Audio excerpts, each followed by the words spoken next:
మహాగణాధిపతయే నమః. ఈరోజు మనం 2024 సంవత్సర ఫలాల్లో భాగంగా ద్వాదశ రాశుల వాళ్ళకి ఎలా ఉంటుందనేటువంటి అంశాన్ని పరిశీలిద్దాం. దాంట్లో భాగంగా మీన రాశి వారికి 2024 ఈ సంవత్సరం ఎలా ఉంటుంది అనేటువంటి అంశం గురించి తెలుసుకోవడానికి ప్రయత్నం చేద్దాం. ఇది తెలుసుకోబోయే ముందు అసలు మీనరాశి అంటే ఏంటో ఒకసారి చూద్దాం. పూర్వభద్ర నక్షత్రం 4వ పాదం, ఉత్తరాభద్ర నక్షత్రం 1, 2, 3, 4 పాదాలు, రేవతి నక్షత్రం 1, 2, 3, 4 ఈ నక్షత్ర పాదాలన్నింటిలో జన్మించిన వాళ్ళందరినీ కలిపి మీనరాశి జాతకులు అని చెప్పి పరిగణించడం జరుగుతుంది. అయితే ఈ సంవత్సరం ప్రధాన గ్రహాల యొక్క గ్రహ గతులను కనుక కాస్త పరిశీలించినట్లయితే జన్మరాశిలో రాహువు, సప్తమ రాశిలో కేతువు, వ్యయస్థానంలో శని, ద్వితీయంలో మేడే వరకు అంటే మే 1వ తారీఖు వరకు గురుడు మేషంలో, తదుపరి వృషభంలో ప్రవేశించి సంచరించడం అనేటువంటిది ప్రధానమైనటువంటి ఫలితాలని నిర్దేశిస్తోంది. వీటితో పాటుగా ఈ సంవత్సరం ఏర్పడుతున్నటువంటి గురు శుక్ర మౌఢ్యాలు కూడా ప్రధానమైనటువంటి ఫలితాలని ఏర్పరుస్తున్నాయి. ఇక ఈ మీనరాశి వారికి ఈ గ్రహ గతులను బట్టి, ఈ స్థితిగతులను బట్టి గమనించినట్లయితే కొన్ని అంశాలు చాలా బాగున్నాయి, కొన్ని అంశాలు మాత్రం కొంచెం ఇబ్బందికరంగానే ఉన్నాయి. ఏ అంశాల్లో ఏ ఇబ్బందులు కలుగుతాయి, వాటికి ఏ రకమైన పరిహారాలు తీసుకోవాలి, ఏమి చెయ్యాలి, ఏమి చేయకూడదు, అలాగే మీనరాశిలో ఏ నక్షత్రం వాళ్ళకి చాలా బాగుంది, ఏ నక్షత్రం వాళ్ళకి అసలు బాగాలేదు, ఇటువంటి అనేక అంశాల గురించి తెలుసుకోవడానికి ప్రయత్నం చేద్దాం. ఇక ఇక్కడ మనం కాస్త గమనించినట్లయితే మీనరాశి వారికి వ్యయస్థానంలో శని సంచారం జరుగుతుందంటే ఏలినాటి శని ప్రభావం అనేటువంటిది చాలా బలంగా ఉంది. ఈ ఏలినాటి శని ప్రభావం వల్ల ఏ పని మొదలుపెట్టినా కూడా చాలా ఆలస్యం అవుతూ ఉంటుంది. ఆర్థిక పరమైనటువంటి స్థితిగతులు ఒక చోటకి తెచ్చుకోవడానికి, సమీకరించుకోవడానికి, ఆర్థికంగా అభివృద్ధి చెందడానికి చేసేటువంటి ప్రయత్నాలన్నీ కూడా బాగా ఆలస్యం అవుతూ ఉంటాయి. ఎందుకు ఆలస్యం అవుతాయో అర్థం కాదు. మీ యొక్క ప్రయత్న లోపం ఉండదు, మీ కృషి లోపం ఉండదు, మీ తెలివితేటలకి లోపం ఉండదు. కానీ చేసేటువంటి ప్రతి ప్రయత్నం లేటుగానే పూర్తి అవుతుంది. కాకపోతే పూర్తి అవుతాం అనేటువంటిది మాత్రం ఇందులో శుభసూచకం. దీనికి కారణం ఏంటంటే ద్వితీయ స్థానంలో ఉన్నటువంటి గురుడు, తదుపరి తృతీయంలో ఉన్నటువంటి గురుగ్రహ సంచార రీత్యా దైవానుగ్రహం, గురుబలం బలంగా ఉన్నటువంటి మీనరాశి జాతకులకి ఎన్ని రకాల సమస్యలు వచ్చినా, ఏ రకమైనటువంటి ఇబ్బందులు ఎదురైనా కూడా అంతిమంగా శుభమే జరుగుతుంది. కాకపోతే ఈ లోపల జరిగేటువంటి అంశాలని కాస్త పరిహారాల రీత్యా కొంచెం దూరం చేసుకోవాల్సిన పరిస్థితి ఉంటుంది. దాంట్లో మొట్టమొదటిగా ఏలినాటి శనికి సంబంధించినటువంటి శాంతి పరిహార క్రియల్ని మీనరాశి వాళ్ళు తప్పనిసరిగా జరిపించుకోవాలి. ఈ సంవత్సరం మీనరాశి వారు తప్పనిసరిగా తిరునల్లారులో ఉన్నటువంటి శనీశ్వరుడి ఆలయాన్ని సందర్శించి ఆ తైలాభిషేకం జరిపించుకోవడం అనేటువంటిది ప్రత్యేకంగా చెప్పదగినటువంటి సూచన. ఏలినాటి శని ప్రభావం అనేటువంటిది 2024 ప్రథమార్థం కంటే ద్వితీయార్థంలో చాలా ఎక్కువగా ఉంటుంది. కనుక కనీసం ద్వితీయార్థంలో అయినా సరే, అంటే జనవరి నుంచి మే లేదా జూన్ వరకు, అట్లాగే జూన్ నుంచి డిసెంబర్ వరకు, ఇది మొట్టమొదటి ప్రథమార్థం, రెండవది ద్వితీయార్థం.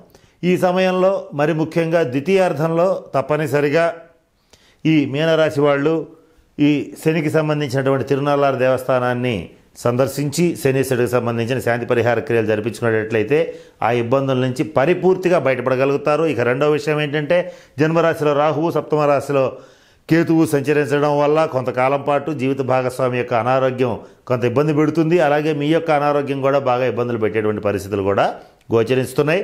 ప్రతి పనిలోనూ అప్స్ అండ్ డౌన్స్. ఒక 10 అడుగులు ముందుకెళ్తే ఒక 20 అడుగులు వెనక్కి రావాల్సినటువంటి పరిస్థితులు ఇట్లాంటివి కొన్ని జరుగుతూ ఉంటాయి. దీనికి రాహుకేతువులకు సంబంధించినటువంటి శాంతి పరిహార క్రియలను కూడా జరిపించుకోవాలి. ఇకపోతే ద్వితీయ స్థానంలో ఉన్నటువంటి గురుగ్రహ ప్రభావం వల్ల ఆర్థిక స్థితిగతులకైతే లోటు ఉండదు. ఫైనాన్షియల్గా చాలా బాగా డెవలప్ అవుతారు. ఆర్థిక పరమైన అంశాల్లో ఇబ్బందులు అనేవి లేవు. మీరు ఏ రకమైనటువంటి వృత్తిలో ఉన్నా, ఉద్యోగంలో ఉన్నా, వ్యాపారం చేస్తున్నా కూడా మీకు ఫైనాన్షియల్ ఆస్పెక్ట్స్లో దిగులుండదు. ఈ గురుగ్రహ అనుగ్రహం అంత బలంగా ఉంటుంది. కుటుంబంలో ఏదైనా సరే ఇబ్బందులు వచ్చినా, కొంత డిస్టర్బెన్స్ క్రియేట్ అయినా కూడా అవన్నీ కూడా తాత్కాలికమే కానీ శాశ్వతం కాదు. చాలా త్వరగా వాటి నుంచి బయటికి రావడం అనేటువంటిది జరుగుతుంది. గురువు యొక్క అనుగ్రహం పరిపూర్తిగా మీకు ఉంటుంది. ఇక ద్వితీయార్థంలో మాత్రం కొన్ని ఇబ్బందులు రాబోతున్నాయి. ఇక్కడ ఉన్నటువంటి గ్రహగతులు కావచ్చు, గురుశుక్ర మోక్షాలు కావచ్చు, వీటి రీత్యా పుత్రికా సంతాన రీత్యా అంటే కుమార్తె కనుక ఉండేటట్లయితే మీనరాశి వాళ్ళకి ఆమె యొక్క పరిస్థితి రీత్యా కొన్ని ఇబ్బందులు రావటం, ఆమెకి కొన్ని ఇబ్బందులు రావటం, వాటి రీత్యా మీరు కొంత సైకలాజికల్గా ఇబ్బంది పడటం, ఇటువంటివన్నీ కూడా కొన్ని ఇబ్బందులు జరగబోతున్నాయి. జీవిత భాగస్వామి ఆరోగ్య విషయంలో జాగ్రత్తగా ఉండండి. మీ ఆరోగ్య విషయంలో కూడా జాగ్రత్తగా ఉండండి. ముఖ్యంగా ఈ సర్జరీస్ జరిగే అవకాశం ఉంది. ముఖ్యంగా డయాబెటీస్, బీపీ వంటివి కొంచెం 50-60 సంవత్సరాలు దాటినటువంటి మీనరాశి వాళ్ళని ఇబ్బంది పెట్టే పరిస్థితులు చాలా బలంగా ఉన్నాయి. అంతేకాకుండా ఈ కిడ్నీలకు సంబంధించి కావచ్చు, గాల్ బ్లాడర్ కావచ్చు, లేకపోతే ఈ కార్డియాలజీకి సంబంధించిన సమస్యలు కావచ్చు, ఏవైనా సరే కొంత ఇబ్బందికరమైన పరిణామాలు రాబోతున్నాయి. వీటికి సంబంధించి మాత్రం ఎటువంటి కాస్త ఇబ్బంది వచ్చినా ఏమాత్రం అలక్ష్యం చేయకుండా వెంటనే తగిన వైద్య సలహా సదుపాయాలను తీసుకోవడం అనేటువంటిది ముఖ్యంగా మీనరాశి వాళ్ళకి ఈ సంవత్సరం చెప్పదగినటువంటి సూచన. ఇకపోతే ఈ మీనరాశి వారి విద్యార్థుల విషయానికి వచ్చేటట్లయితే విద్యాయోగం చాలా అద్భుతంగా ఉంది. ఏ పరీక్ష రాసినా కూడా ఖచ్చితంగా పాస్ అవుతారు. ఖచ్చితంగా మీరు ఊహించిన దానికంటే ఎక్కువ పర్సంటేజ్ ఆఫ్ మార్క్స్ వస్తాయి. మీరు ఊహించినటువంటి యూనివర్సిటీస్లో, కాలేజెస్లో సీట్లు రావడం అనేటువంటిది జరుగుతుంది. ఈ రంగంలో మాత్రం చాలా బాగుంది. ఉద్యోగ విషయానికి వచ్చేటప్పటికి ప్రభుత్వ రంగ, ప్రైవేట్ రంగ ఉద్యోగస్తులకి ఫైనాన్షియల్ ఆస్పెక్ట్స్తో గవర్నమెంట్ నుంచి రావాల్సినటువంటి బకాయిలన్నీ కూడా చక్కగా వస్తాయి. ఈ ప్రైవేట్ రంగ ఉద్యోగస్తులకైతే మేనేజ్మెంట్ నుంచి రావాల్సినటువంటి ఎరియర్స్, ప్రమోషన్స్ అన్నీ కూడా సకాలంలో చేతికి అందుతాయి. ఈ విషయంలో ఆలోచించుకోవాల్సిన అవసరం లేదు. ఇక వ్యాపారస్తుల విషయానికి వచ్చేటట్లయితే వ్యాపార వర్గాల్లో మీ యొక్క పేరు పెరుగుతుంది, మీ ప్రతిష్ట పెరుగుతుంది, మీ యొక్క గుడ్ విల్ బాగా పెరుగుతుంది. మీ గుడ్ విల్ని చూసే మీ వ్యాపారం అభివృద్ధి చెందడం అనేటువంటిది జరుగుతుంది. వ్యాపారవేత్తలకు ఇది జరిగేటువంటి పరిస్థితి పుష్కలంగా గోచరిస్తోంది. ఇక వైవాహిక జీవితంలో మాత్రం ఇందాక నేను చెప్పినట్లుగా కొద్దిపాటి ఒడిదుడుకులు గోచరిస్తున్నాయి. మీకు కానీ మీ జీవిత భాగస్వామికి కానీ కొంతకాలం పాటు భేదాభిప్రాయాలు రావటం లేదా అనారోగ్య సూచనలు కలగడం అనేటువంటిది స్పష్టంగా గోచరిస్తోంది. ఏది ఏమైనప్పటికీ కూడా ఆర్థిక సమతుల్యతని ఈ సంవత్సరం సాధించగలుగుతారు. అంటే అర్థం ఏంటంటే ఇక్కడ మనం జాగ్రత్తగా గమనిస్తే ఆదాయం 11 ఉంది, వ్యయం 5 ఉంది. అంటే ఆదాయం చాలా ఎక్కువ ఉంటుంది, రకరకాల మార్గాల్లో ఆదాయాన్ని ఆర్జించగలుగుతారు. ఖర్చు అనేది చాలా తక్కువ ఉంటుంది. కాబట్టి ఈ సంవత్సరం నుంచి మీరు ఫ్రాంక్గా చెప్పాలంటే మిగులు బడ్జెట్లో ఉన్నట్టు లెక్క. అంటే మీరు తప్పనిసరిగా ఫైనాన్షియల్గా గతంలో దాచాలనుకున్న దాచలేనటువంటి ఆర్థికపరమైనటువంటి అంశాల్లో మీరు చక్కగా ఆర్థికంగా నిలదొక్కుకోవటం, డెవలప్ కావటం, అట్లాగే గతంలో చేసిన రుణాలు తీర్చివేయగలగటం, సామాజికంగా ఆర్థికంగా ముందంజ వేయడం అనేటువంటిది జరిగి తీరుతుంది. ఇటువంటి శుభ ఫలితాలు గురుగ్రహ అనుగ్రహం వల్ల మీకు ఏర్పడబోతున్నాయి. అట్లాగే రాజపూజ్యం 2, అవమానం 4. ఏది ఏమైనప్పటికీ మన ముందు పొగిడి మన వెనక తిట్టే వాళ్ళ గురించి మనం పట్టించుకోవాల్సిన అవసరం లేదు.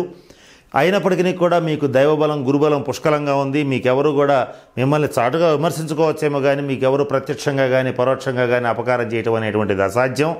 ఇది జరిగే పని కాదు. కనుక ఆ విషయంలో మీరు ఆలోచించుకోవాల్సినటువంటి అవసరత లేదు.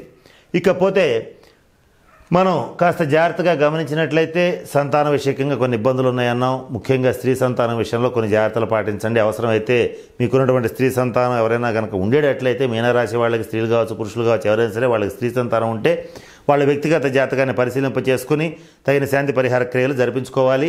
మీ యొక్క ఆరోగ్యరీత్యా కూడా కొన్ని తగిన శాంతి పరిహార క్రియలు జరిపించుకోవాలి. దాంతోపాటుగా మీరు చేయవలసిందల్లా ఏంటంటే ప్రతిరోజు ఉదయం 4 గంటల నుంచి 5:30 గంటల మధ్యలో లేచి నేను చెప్పినటువంటి పరిహార క్రియల్ని చేయగలిగితే తప్పనిసరిగా మీ యొక్క ఆరోగ్య వ్యవస్థ, ఆర్థిక వ్యవస్థ చాలా బాగా డెవలప్ అవుతాయి.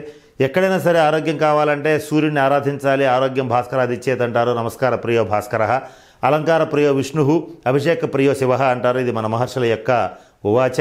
అయితే ఇక్కడ ఏమిటంటే మనకి ఆరోగ్యం కావాలంటే దాని అర్థం సూర్యుడిని ఆరాధించాలి. అలాగే సూర్యుడిని ఆరాధించడం అంటే అందరూ అన్నీ చేయలేరు. కనుక సూర్యుడు ఉదయించే వేళకి చక్కగా శుచిగా స్నానం చేసిన తర్వాత చక్కగా సూర్యుడికి నమస్కారం చేయండి. శరీరం సహకరించినటువంటి వాళ్ళు సూర్య నమస్కారాలు చేయండి. ఇక సహకరించి వస్తే ఒకవేళ ఏది కుదరలేదు, కనీసం సూర్యుడు వచ్చే వేళకి లేచి చక్కగా స్నానం చేసి ఓం సూర్యాయ నమః అని సూర్యుడికి ఒక నమస్కారం చేసేటట్లయితే తప్పనిసరిగా అనారోగ్య సమస్యల నుంచి బయటపడగలుగుతారు. ఆరోగ్యం అనేటువంటిది పుంజుకుంటుంది. దీర్ఘరోగులు కూడా చక్కగా ఆరోగ్యాన్ని పుంజుకోవడం అనేటువంటిది జరుగుతుంది. ఆర్థికంగా కూడా డెవలప్ అవుతారు. ఇట్లా నేను చెప్పినటువంటి అంశాన్ని చాలా జాగ్రత్తగా చేయండి. కనీసం ఒక 40 రోజులు చేసేటట్లయితే దాంట్లో వచ్చేటువంటి మార్పులు మీకు మీరే గమనించుకోగలుగుతారు. ఈ విషయం నిర్వివాదమైన అంశం కనుక ఈ సంవత్సరం మాత్రం ఆరోగ్య విషయకంగా అందరూ ఈ పాటించాలి. దాంట్లో మీనరాశి వాళ్ళకి కొంత అనారోగ్య సూచనలు గోచరిస్తున్నాయి కనుక తప్పనిసరిగా పాటించవలసి ఉంటుంది. ఇకపోతే ఈ మీనరాశి వాళ్ళు పూజించవలసినటువంటి దైవం శివారాధన చేయాలి లేదా దక్షిణామూర్తిని ఆరాధించాలి. అలాగే ఈ సంవత్సరం దర్శించవలసినటువంటి ఆలయం 12 జ్యోతిర్లింగాల్లో కానీ, పంచారామాల్లో కానీ, ప్రముఖ శైవ క్షేత్రాల్లో కానీ, అరుణాచలంలో కానీ దర్శనం ఒక్కసారి తప్పనిసరిగా చేయండి. తద్వారా అనేక రకాలైనటువంటి సమస్యలు మీ దాకా రాకుండా పక్కెళ్ళిపోయేటువంటి పరిస్థితులు కూడా ప్రస్ఫుటంగా గోచరిస్తున్నాయి. ఇంకపోతే అదృష్టాన్ని ఇచ్చేటువంటి రంగు పసుపు రంగు, తెలుపు రంగు. మీ యొక్క కార్లు కానీ, బండ్లు కానీ, అలాగే మీరు ధరించే దుస్తులు కానీ ఎల్లో కలర్ కానీ, బిస్కెట్ కలర్ కానీ, వైట్ కలర్ కానీ ఉండేటట్లు చూసుకునేటట్లయితే అవి మీకు మరింత అదృష్టాన్ని తెచ్చిపెడతాయి. అలాగే మీకు అదృష్టాన్ని ఇచ్చేటువంటి సంఖ్య 3, తర్వాత 7. అంటే మీ బండ్ల యొక్క నెంబర్లు టోటల్ కూడితే 3 రావాలి లేదా 7 రావాలి. అలాగే సెల్ ఫోన్ నెంబర్స్ కూడా కూడితే టోటల్ 3 కానీ 7 కానీ వచ్చేటట్లయితే అవి మీకు చాలా అదృష్టాన్ని ఇస్తాయి. మీకు అదృష్టాన్ని ఇచ్చేటువంటి దిక్కులు తూర్పు దిశ, ఈశాన్య దిశ. అంటే మీ యొక్క ఇళ్ళు కావచ్చు, స్థలాలు కావచ్చు, పొలాలు కావచ్చు, ఇల్లు కావచ్చు, స్థలాలు కావచ్చు, ఏవైనా సరే ఈస్ట్ ఫేస్ ఉండేటట్టుగా చూసుకోండి, లేదా ఈశాన్య బ్లాక్ ఉండేట్టుగా చూసుకోండి. అవి మీకు మంచి అదృష్టాన్ని తెచ్చిపెడతాయి. పొరపాటున కూడా ఈ మీనరాశి వాళ్ళు ఈ సంవత్సరం మరి ముఖ్యంగా నైరుతి బ్లాక్లో ఉండరాదు. నైరుతి బ్లాక్ని అసలు కొనడం అనేటువంటిది కానీ, కొనాలనే ఆలోచన కానీ చేయడం అసలు ఏమాత్రం శ్రేయస్కరం కాదు. నైరుతి బ్లాక్ అంటే ఏమిటి? దక్షిణ బజారు, పడమర బజారు, 2 బజార్లు ఉండేటువంటి నైరుతి బ్లాక్ అంటారు. ఇది మాత్రం మీకు ఎంత మాత్రం పనికిరాదు. అలాగే ఆగ్నేయం బ్లాక్ కూడా ఈ మీనరాశి వాళ్ళకి పొరపాటును కూడా పనికిరాదు. ఆగ్నేయం బ్లాక్ అంటే తూర్పు ఒక బజార్ ఉంటుంది, దక్షిణ ఒక బజార్ ఉంటుంది. ఈ కార్నర్ బిట్ని ఆగ్నేయం బ్లాక్ అంటారు. అది కూడా మీకు పనికిరాదు. మీకు పనికొచ్చేదల్లా తూర్పు ఫేస్ ఇల్లు లేదా తూర్పు ఫేస్ స్థలం. అలాగే ఈశాన్యం బ్లాక్ అంటే తూర్పు, ఉత్తరం 2 బజార్లో ఉన్నటువంటి స్థలం కానీ, ఇల్లు కానీ మీకు బాగా కలిసి వస్తుంది. దాంట్లో ఆర్థిక అభివృద్ధి బాగుంటుంది. మీ యొక్క పేరు ప్రతిష్టలు కూడా ఇనుమడించడం అనేటువంటిది తప్పనిసరిగా జరుగుతుంది. మీకు అదృష్టాన్ని ఇచ్చేటువంటి వారం గురువారం, అలాగే ఆదివారం. ఈ 2 వారాల్లో ప్రముఖుల్ని కలవటం కానీ, ముఖ్యమైన పనులు చేయటం కానీ, అంటే ఉదాహరణ చెప్పాలంటే సంతానపరంగా ఏదన్నా పిల్లకి పెళ్లి సంబంధం చుట్టానికి మాట్లాడడానికి వెళ్ళడానికి కానీ, ఏదైనా సరే ఒక ముఖ్యమైన ప్రముఖుల్ని కలవడానికి, అలాగే మీ యొక్క అధికారులను కలవడానికి గురువారం కానీ ఆదివారం కానీ కలిసేటట్లయితే ఫలితాలు మీకు చాలా అనుకూలంగా ఉంటాయి. వ్యతిరేక వారం వచ్చేటికి శుక్రవారం ఎటువంటి పరిస్థితుల్లో ఈ పనులు చేయవద్దు. చేసేటట్లయితే కొంత ఇబ్బందులు కలుగుతాయి. అలాగే మీరు ఈ సంవత్సరం మీకు ఏలినాటి శని బాగా పీక్స్లోకి వచ్చింది కనుక పొరపాటున కూడా ఎవ్వరికీ డబ్బు రుణంగా ఇవ్వవద్దు, వీలైనంత వరకు తీసుకోవద్దు. సరే, తీసుకోవడం మాట అటు పక్కన పెట్టేటట్లయితే ఇవ్వడం విషయానికి వచ్చేటట్లయితే ఇస్తే మాత్రం తప్పనిసరిగా కోర్టు కేసులు కానీ, పోలీస్ స్టేషన్ల కేసులు కానీ, గొడవలు కానీ, ఘర్షణలు కానీ అయ్యే పరిస్థితి ఉంటుంది. ఇవ్వద్దు. ఎవరు ఎంత సమస్యలో ఉన్నా సరే డబ్బు అరువుగా ఇవ్వవద్దు. ఒక్కవేళ ఇచ్చి తీరాల్సిన పరిస్థితి కనుక వస్తే మీ శక్తి సహకరించినంత వరకు ఏ డబ్బు అయితే మీకు అక్కర్లేదు, ఇక వచ్చినా రాకపోయినా పర్లేదు, ఇది ఏట్లో వేసినట్టే అనుకునేటువంటి డబ్బు ఏదైతే ఉంటుందో దాని వరకు సాయం చేయండి. మళ్ళీ మీరు ఆ డబ్బుని ఎక్స్పెక్ట్ చేయవద్దు, తిరిగి వస్తుందని మాత్రం ఆశించవద్దు. ఇవి ముఖ్యంగా చెప్పదగినటువంటి విశేషాలు. మీకు అదృష్టాన్ని ఇచ్చేటువంటి లోహం బంగారం కనుక మీనరాశి వాళ్ళందరూ వీలైనంత వరకు ఒక గోల్డ్ చైన్ కానీ, గోల్డ్ రింగ్ కానీ మీ యొక్క శక్తి మేరకు ధరించండి. అది మీకు మంచి పాజిటివ్ ఎనర్జీ ఇస్తుంది. మీకు చక్కటి ఆరోగ్యాన్ని ఇచ్చే అవకాశాలు కూడా బలంగా ఉంటాయి. అలాగే మీకు పనికిరాని రంగు స్మోక్ కలర్, పొగ రంగు, అలాగే సిమెంట్ రంగు. సిమెంట్ కలర్ కానీ, స్మోక్ కలర్ కానీ మీకు కలిసి రాదు. ఈ గ్రే కలర్ వెహికల్స్ వీలైనంత వరకు కొనకుండా ఉండటం చాలా మంచిది. మీకు ఈ శుక్రవారం కానీ ఈ పొగరంగు బండి ఉన్నటువంటి, అంటే స్మోక్ కలర్, గ్రే కలర్ బండి, అలాగే 8 టోటల్ ఉన్నటువంటిది, ఈ 3 కాంబినేషన్ కనుక ఉండేటట్లయితే కాస్త ప్రమాదాలు జరిగే అవకాశం ఉంటుంది. అంటే యాక్సిడెంట్స్ జరిగే అవకాశం ఉంటుంది. వీలైనంత వరకు వీటిని అవాయిడ్ చేయడానికి ప్రయత్నించండి. మీకు దైవ సంబంధమైనటువంటి బలం చాలా బాగుంది. మీరు చేయవలసిందల్లా యోగా, మెడిటేషన్, ధ్యానం వంటివి చేయండి. సహజంగానే మీకు ఈ సంవత్సరం కూడా మీరు ఎవరో వస్తారని, ఏదో చేస్తారని ఎదురు చూసేటువంటి మనస్తత్వం మీకు ఉండదు. మీరు చేయాల్సినటువంటి పనులు మీరు చేసేయగలుగుతారు. వ్యాపార భాగస్వామ్యం కనుక ఉండేటట్లయితే ఆ భాగస్వాముల యొక్క వర్క్ కూడా మీరే చేసి వాళ్ళ కోసం అమర్చిపెట్టడం అనేటువంటిది జరుగుతుంది. మీతో పాటు ఉన్న వాళ్ళందరూ బాగా డెవలప్ అవుతారు. విదేశీయాన ప్రయత్నాలు ఫలిస్తాయి. రాహుగ్రహ ప్రభావం వల్ల విదేశీయాన ప్రయత్నాలు చాలా సునాయాసంగా పూర్తవుతాయి. అలాగే విదేశాల్లో ఉన్నటువంటి వాళ్ళకి, సాఫ్ట్వేర్ రంగ నిపుణులకి చాలా బాగుంది. ఇక రాజకీయ నాయకుల విషయానికి వచ్చేటట్లయితే కొంచెం గ్రహగతులు వ్యతిరేకంగా ఉన్నాయి. మీనరాశి రాజకీయ నాయకులు ఎవరైతే పదవిలో ఉంటారో వాళ్ళకి పదవి భంగం గోచరిస్తోంది కనుక అంత అనుకూలంగా అయితే లేదు. ఇక మెయిన్గా చెప్పాలి అని అంటే సినిమా రంగంలో వాళ్ళకి మాత్రం చాలా బాగుంది. సినిమా రంగంలో మాత్రం మంచి పేరు ప్రతిష్టలు వస్తాయి. చాలా ఉచ్చ స్థితికి వెళ్ళటం జరుగుతుంది. ఇవి ముఖ్యంగా ఈ మీనరాశి వాళ్ళకి సంబంధించినటువంటి విషయాలు. మీనరాశి వాళ్ళు వ్యవహార జయం కోసం ఇంట్లో మనీ ప్లాంట్ని పెట్టండి. మనీ ప్లాంట్ని పెట్టేటట్లయితే మీరు ఏ పని మొదలుపెట్టినా కూడా అది చాలా సక్సెస్ఫుల్గా పూర్తవుతుంది. ఖచ్చితంగా మీ ఇంట్లో తులసి మొక్క, మనీ ప్లాంట్ 2 ఉండేటట్లుగా చూసుకోండి. దీనివల్ల ఆరోగ్య వృద్ధి, ఐశ్వర్య వృద్ధి, అలాగే వ్యవహార జయం కూడా కలిగేటువంటి పరిస్థితులు గోచరిస్తున్నాయి. ఇది ముఖ్యంగా మీనరాశి వాళ్ళకి చెప్తున్నటువంటి ఒక రెమెడీ. ఇకపోతే వీలైనంత వరకు స్థిర చరాస్తుల్ని అమ్మకుండా ఉండడానికి ప్రయత్నం చేయండి. అమ్మేటట్లయితే తర్వాత ఇబ్బంది పడవలసి వస్తుంది. వాటి రేట్లు పెరగడం, వాటి నుంచి వచ్చే బెనిఫిట్స్ పెరగడం జరుగుతుంది. వీలైనంత వరకు ఈ సంవత్సరం పొలాలు ముఖ్యంగా అమ్మవద్దు. ఇకపోతే ఈ మీన రాశి వాళ్ళ విషయానికి వచ్చేటట్లయితే చివరిగా చెప్పదలుచుకున్నటువంటి అంశం ఏంటంటే మీనరాశి స్త్రీలకి కొంచెం వ్యతిరేకమైనటువంటి ఫలితాలు గోచరిస్తున్నాయి. తప్పనిసరిగా వాళ్ళ వ్యక్తిగత జన్మజాతక రీత్యా తగిన శాంతి పరిహార క్రియలు జరిపించుకోవడం అనేటువంటిది ముఖ్యంగా చెప్పదగిన సూచన. ఇకపోతే మీనరాశిలో మనం ఇందాక చెప్పినట్లుగా పూర్వభద్ర నక్షత్రం, ఉత్తరాభద్ర నక్షత్రం, రేవతి నక్షత్రం, అంటే పూర్వభద్ర నక్షత్రం 4వ పాదం వీళ్ళకి బాగానే ఉంది, అంత పెద్ద ఇబ్బందికరమైన పరిస్థితులు గోచరించడం లేదు. ఉత్తరాభద్ర నక్షత్ర జాతకులకి మాత్రం ఏమాత్రం బాగాలేదు. వీళ్ళు ఆరోగ్యరీత్యా కావచ్చు, అలాగే తల్లిదండ్రుల రీత్యా కానీ లేదా పెద్దవాళ్ళ రీత్యా కానీ కొంత వియోగం తప్పదు. అంటే కొంచెం వయసులో పెద్దగా ఉన్నటువంటి వాళ్ళు కొంత వెళ్ళిపోయే పరిస్థితులు కూడా గోచరిస్తున్నాయి. ఈ విషయంలో కొంచెం జాగ్రత్తగా ఉండాలి. ఉత్తరాభద్ర నక్షత్ర జాతకుల ఆరోగ్య విషయంలో కూడా అంత బాగోలేదు, కొంత సర్జరీ దాకా వెళ్ళే పరిస్థితులు కూడా గోచరిస్తున్నాయి. ఈ విషయంలో కొంచెం జాగ్రత్తగా ఉండి వ్యక్తిగత జన్మ జాతక రీత్యా తగిన శాంతి పరిహార క్రియలు జరిపించుకోవాలి.